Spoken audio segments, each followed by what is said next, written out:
সেটা হচ্ছে যে আমার মনে হয় যে যে কোনো কাজের ক্ষেত্রে প্রিপারেশন নেওয়াটা খুব দরকার। আর সেটার আসলে খুব বেশি সময়টা অনেক বেশি তখন ইম্পর্ট্যান্ট হয়ে দাঁড়ায় না। হ্যাঁ, তো আমার কাছে সবসময় সময় কমই মনে হয়। আমার কাছে মনে হয় আরও প্রিপারেশন নিতে পারলে ভালো ছিল।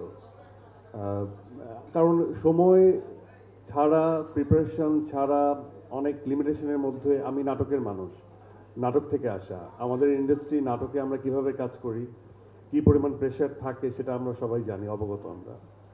তো সেই জায়গার থেকে যখন আমার ওটিটিতে পদার্পণ, তখন চেয়েছি একটু বেশি সময় নিয়ে কাজ করতে।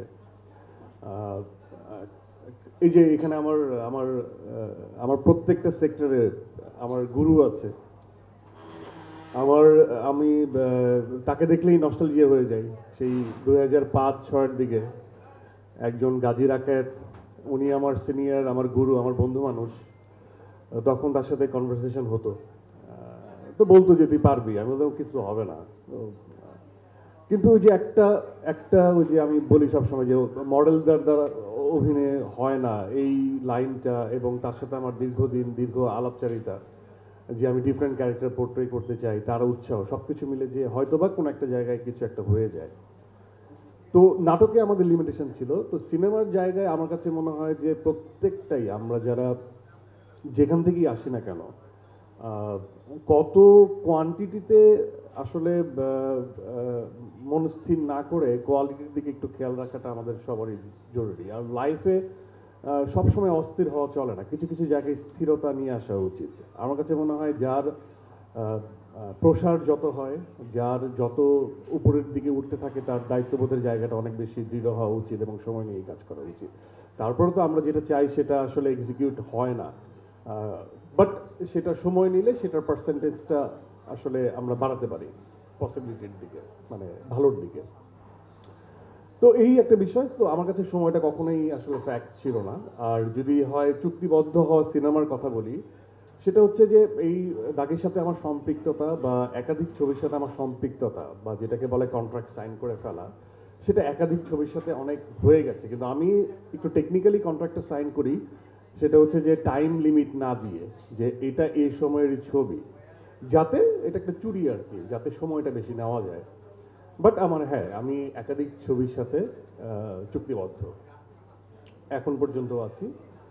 সেগুলো হয়তোবা এত বেশি সময় নিব না, অনেকের কাছেই মনে হয় অনেক বেশি সময় নিয়ে ফেলেছি, হয়তোবা আরও কম সময়ের মধ্যেই চলে আসবে, কারণ সেগুলোর গল্প ভাবনা, সেগুলোর অন্য কিছু প্রিপারেশন অলমোস্ট অনেক কিছুই এগিয়ে।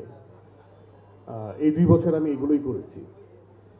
আর দাগি প্রসঙ্গে বলতে গেলে, যদি আমি এসবিএফ আলফাই নিয়ে কথা বলি, বা শাকিলকে নিয়ে কথা বলি, সে আমার বন্ধু মানুষ, আমার প্রথম ছবির অর্থদাতা, সে সে প্রডিউস করেছে। ঝগড়া প্রচণ্ড করি আমি, এটাকে মানুষ ঝগড়া বলে বা বাহাস বলে হয়তো বা, বাট আমি আসলে এটাকে ঝগড়া বলি না, আমি বলি হচ্ছে আমি আসলে কনভিন্স হতে চাই, নিজেকে কনভিন্স করতে চাই। সেটা অনেকের কাছে তর্ক বা বিতর্ক বা ঝগড়া মনে হতে পারে, বাট আমার কাছে মনে হয় যে বোঝাপড়া।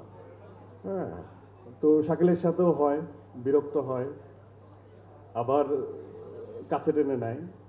আর চরকির সাথে আমার, চরকির সাথে এর আগেও বলছি, নতুন করে বলার কিছু নাই, একদমই প্রথম দিকের সিরিজ যেটা মরিচিকা, সেটা আমরাই করেছি, আমি শিয়াব ভাই, অনেকে ছোট্ট একটা চরিত্র ছিল বাবু ভাই নামে, negative character. So I am looking forward সবসময়, দেশীয় প্ল্যাটফর্মকে আমরা সবসময় এগিয়ে রাখবো, এবং এটা শুধুমাত্র চরকির যে দায়িত্ব আমাদের প্রতি তা না, আমাদেরও দায়িত্ব আছে, বিং এ পারফর্মার, চরকির প্রতি আমাদের দায়িত্ব আছে, যে আমরা প্ল্যাটফর্মের রাজধানী চরকিকে দেখতে চাই, এরকম আমরা সবসময় বলতাম আগের থেকে, অনেক আগের থেকে। আর শিয়াব সেন সম্পর্কে বলতে গেলে তার সাথে আমার আসলে তর্কই হয়, ভালোবাসা প্রচণ্ড তর্ক হয়, এবং এটা তর্কটা দিনকে দিন বেড়েই চলেছে। হ্যাঁ, তা আমি খুব পজিটিভলি নেই, কারণ দিনের শেষে আমরা আবার মিলে যাই। তো এখন তো এটা মুখে নাই, এখন হাতাহাতি পর্যায়ে চলে গেছে, শিয়াব সাহেবের সাথে তর্কটা মুখে নাই।